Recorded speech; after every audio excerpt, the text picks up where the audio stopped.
जय हिंद दोस्तों, आज के टॉप डिफेंस हेडलाइंस हैं। भारतीय नौसेना के लिए बनने वाला टेडबीएफ अब प्राइवेट सेक्टर की भागीदारी से तैयार होगा। भारत का स्वदेशी विरूपाक्ष आईएसआर रडार चाइना के J-20 स्टेल्थ विमान को भी डिटेक्ट कर सकता है। भारतीय वायुसेना के लिए बोइंग ने पेश किया अपना KC-46 पेगासस। भारत और अमेरिका की होने वाली 2+2 बैठक में कई सुरक्षा समझौते होंगे। 2027 तक भारतीय सेना चीता और चेतक हेलीकॉप्टरों को रिटायर करना शुरू कर देगी। बढ़ते पहले डिफेंस अपडेट की तरफ, जो कि भारत के टेडबीएफ यानी कि twin engine deck based fighter jet को लेकर आ रही है।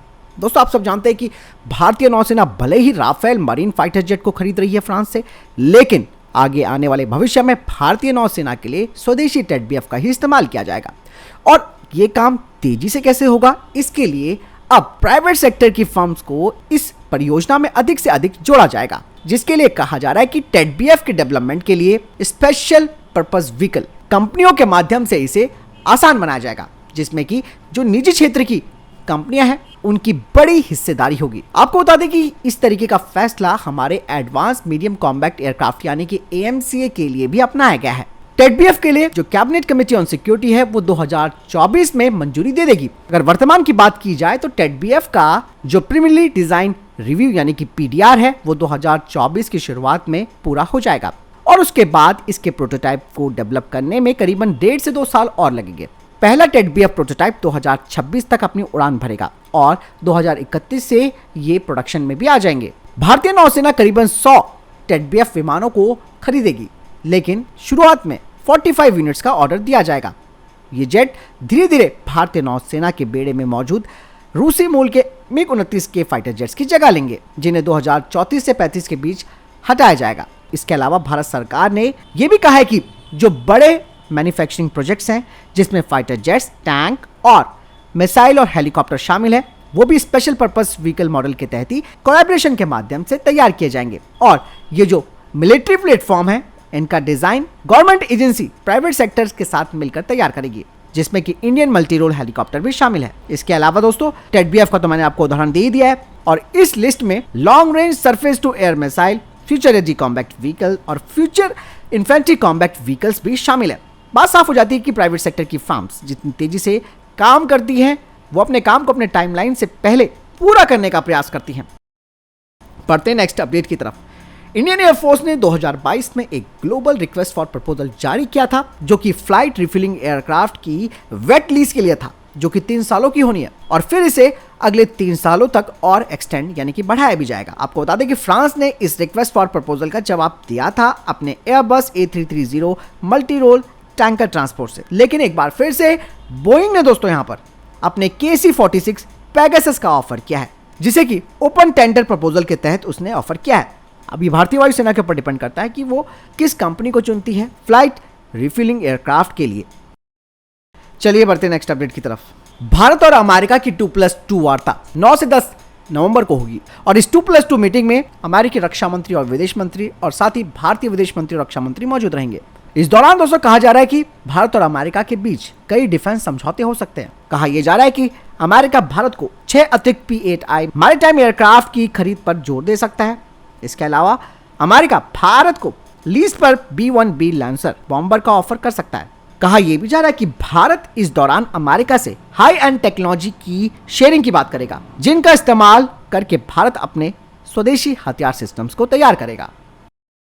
बढ़ते नेक्स्ट अपडेट की तरफ। हाल ही में दोस्तों मैंने आपको डिफेंस अपडेट में बताया था कि स्वदेशी विरूपाक्ष आईएसआर रडार से सुखोई 30 MKI को लैस किया जाएगा और आप में से बहुत लोगों ने यह भी कहा था कि विरूपाक्ष जो है वो एक टेस्ट बेड है, लेकिन आप खुद देख सकते हैं कि ये एक टेस्ट बेड नहीं बल्कि ये स्वदेशी विरूपाक्ष आईएसआर रडार है, जो कि भारत के सुपर सुखोई प्रोग्राम का एक महत्वपूर्ण हिस्सा है। शुरुआत में आप सब जानते हैं कि भारतीय वायुसेना अपने 84 सुखोई 30 MKI विमानों को देश में निर्मित विरूपाक्ष गैलियम नाइट्रेट आधारित एक्टिव इलेक्ट्रॉनिकली स्कैन एरे यानी कि आईएसआर रडार से लैस करेगी और ये advance radar system Russian NIIP N011M bars panther radar की जगह लेगा। भारतीय वायुसेना ने स्वदेशी विरूपाक्ष रडार को चुनने का निर्णय इसलिए भी लिया है कि ये आत्मनिर्भरता और अत्याधुनिक डिफेंस टेक्नोलॉजी के विकास में भारत की प्रतिबद्धता को भी दर्शाता है।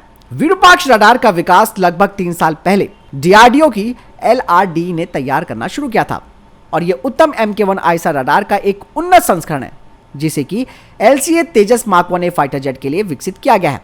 विरूपाक्ष में गैलियम नाइट्रेट आधारित कंपोनेंट शामिल है और जो गैलियम टेक्नोलॉजी है दोस्तों, वो रडार को अधिक रेंज, बेहतर प्रदर्शन और उच्च दक्षता प्राप्त करने में सक्षम बनाती है। सुखोई 30 MKI का जो लार्ज नोज कोन है, यानी कि एक बड़ा नाक शंकु, उसमें 1800 से 2200 ट्रांसमिट रिसीव मॉडल्स को समायोजित किया जा सकता है और इस संख्या में ये जो TR मॉडल्स है वो इस फाइटर जेट को असाधारण खोज और ट्रैकिंग रेंज प्रदान करेंगे।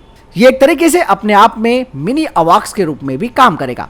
यानी दोस्तों, इसके अलावा विरूपाक्ष रडार की बिजली आवश्यकताओं को सुखोई 30 MKI के वर्तमान AL-31F इंजन के साथ अनुकूलित भी किया जाएगा और ये फाइटर जेट चाइना के J-20 पांचवी पीढ़ी के फाइटर जेट को भी डिटेक्ट कर सकेगा, क्योंकि दोस्तों चाइना J-20, J-31 जैसे स्टेल्थ विमानों को बड़ी संख्या में तैयार कर रहा है। अब विरूपाक्ष रडार से ये उम्मीद की जाती है कि ये कम से कम एक निश्चित सीमा के भीतर इन स्टेल्थ प्लेटफॉर्मों का पता लगा सकता है और आईसा रडार कुछ हद तक स्टेल्थ विमानों का पता भी लगा सकते हैं। विरूपाक्ष की गैलियम नाइट्रेट टेक्नोलॉजी विमान को गुप्त रूप से भेदने और टारगेट इंगेजमेंट डेटा उत्पन्न करने की क्षमता को बढ़ाती है। सुपर सुखोई अपग्रेड में विरूपाक्ष रडार को अपनाने से न केवल भारतीय वायुसेना की हवाई श्रेष्ठता बढ़ती है, बल्कि भारत की रूस की रक्षा प्रणालियों पर भी निर्भरता कम हो जाती है। चलिए बढ़ते नेक्स्ट अपडेट की तरफ। दोस्तों, भारतीय सेना 2027 से चेतक और चीता हेलीकॉप्टरों को चरणबद्ध तरीके से हटाना शुरू कर देगी और इन हेलीकॉप्टरों की जगह लेंगे स्वदेशी लाइट यूटिलिटी हेलीकॉप्टर। दोस्तों, 2021 में रक्षा अधिग्रहण परिषद ने लगभग 1500 करोड़ रुपए की लागत से स्वदेशी लाइट यूटिलिटी हेलीकॉप्टरों के 12 LSP वेरिएंट की खरीद को मंजूरी दी। भारतीय सेना के पास वर्तमान में 246 चीता, चेतक और चीतल हेलीकॉप्टर्स हैं। भारतीय सेना के अलावा नौसेना और वायुसेना भी इन हेलीकॉप्टरों का इस्तेमाल करती है। बढ़ते नेक्स्ट अपडेट की तरफ। दोस्तों, आखिरकार India middle east Europe economic corridor पर काम शुरू हो गया है, जिसके लिए 8 बंदरगाहों को रेलवे लाइन से जोड़ा जाएगा और इस प्रोजेक्ट में करीबन 3.5 करोड़ रुपए की लागत आएगी। बता दें कि हमास और इजराइल के बीच युद्ध होने की वजह से इस प्रोजेक्ट पर संकट मंडराने लगा था, लेकिन भारत ने कहा कि इस पर कोई इम्पैक्ट नहीं पड़ने वाला। हाल ही में वित्त मंत्री निर्मला सीतारमण ने इस बारे में एक बड़ा बयान दिया है। उन्होंने कहा कि IMEEC भारत की पहल है और ये प्रोजेक्ट लॉन्ग टर्म के लिए है। इसका महत्व भी लॉन्ग टर्म के लिए होगा। इसीलिए जो छोटी मोटी गड़बड़ियां हैं वो चिंता का विषय तो हो सकती हैं, लेकिन हम कोई ना कोई रास्ता निकाल लेंगे।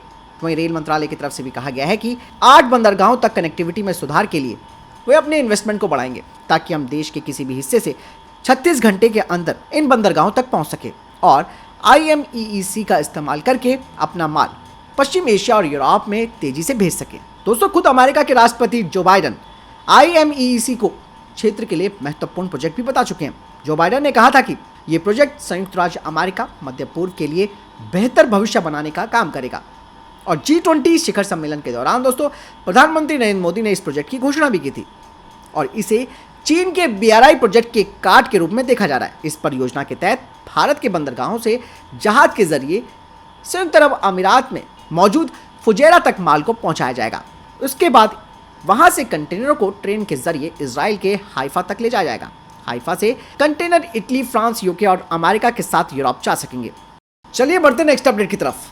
दोस्तों, आखिरकार अर्जेंटीना को ये क्यों कहना पड़ रहा है कि चीन पाकिस्तान द्वारा निर्मित JF-17 फाइटर जेट F-16 और ग्रिपेन E से क्षमता के मामले में बहुत कम है। आप सब जानते हैं कि अर्जेंटीना दोस्तों अपनी एयरफोर्स को आधुनिक बनाने का प्रयास कर रहा है, जिसके लिए अर्जेंटीना अगली पीढ़ी के फाइटर जेट्स को शामिल करना चाहता है। जिसके लिए दोस्तों 2 फाइटर जेट्स यहाँ पर मजबूती से खड़े हैं, जिसमें कि चाइना पाकिस्तान का JF-17 थंडर और अमेरिकी F-16 ब्लॉक 15/20। हालांकि JF-17 thunder fighter jet Argentina के लिए एक अट्रैक्टिव ऑफर तो जरूर है। यहाँ पर दोस्तों आकर्षक विकल्प मैं इसीलिए नहीं बोल रहा हूँ कि इस फाइटर जेट की मैं तरफदारी कर रहा हूँ, बल्कि यहाँ पर ये इसलिए कहना पड़ रहा है क्योंकि अर्जेंटीना को ऐसे फाइटर जेट्स चाहिए जिनमें ब्रिटिश कंपोनेंट्स कम से कम लगे हो। ऐसे में JF-17 फाइटर जेट उसमें ब्रिटिश और अमेरिकी कंपोनेंट्स बहुत कम है, जिससे कि दोस्तों अर्जेंटीना को एक सेफ साइड मिल जाती है कि वो इन विमानों के स्पेयर पार्ट्स और हथियारों को खरीद सकता है। लेकिन दोस्तों इतना फायदा मिलने के बावजूद भी JF-17 थंडर वर्तमान में अर्जेंटीना के जो पड़ोसी देश हैं जैसे कि चिली,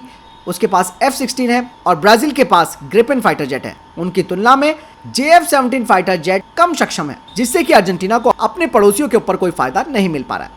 वहीं दोस्तों हाल ही में अमेरिका ने डैनिश जो second hand F-16 block 15/20 fighter jets है उनकी बिक्री अर्जेंटीना को करने के लिए मंजूरी दे दी।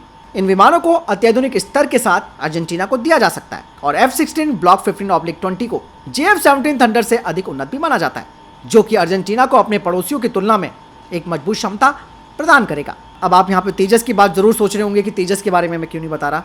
दरअसल दोस्तों HAL ने अपना तेजस फाइटर जेट इनको पेश किया था अर्जेंटीना को, लेकिन ये डील इसलिए भी आगे नहीं हो सकती क्योंकि अभी भी LCA तेजस फाइटर जेट्स में जो ब्रिटिश कंपोनेंट्स हैं, खासकर की इजेक्शन सीट, ये एक बहुत बड़ा मुद्दा बना। हालांकि भारत ने यह भी कहा कि हम अपने तेजस फाइटर जेट को ब्रिटिश कंपोनेंट्स हटाकर आपको पेश करेंगे, लेकिन फिर भी बात आगे नहीं बन पा रही है।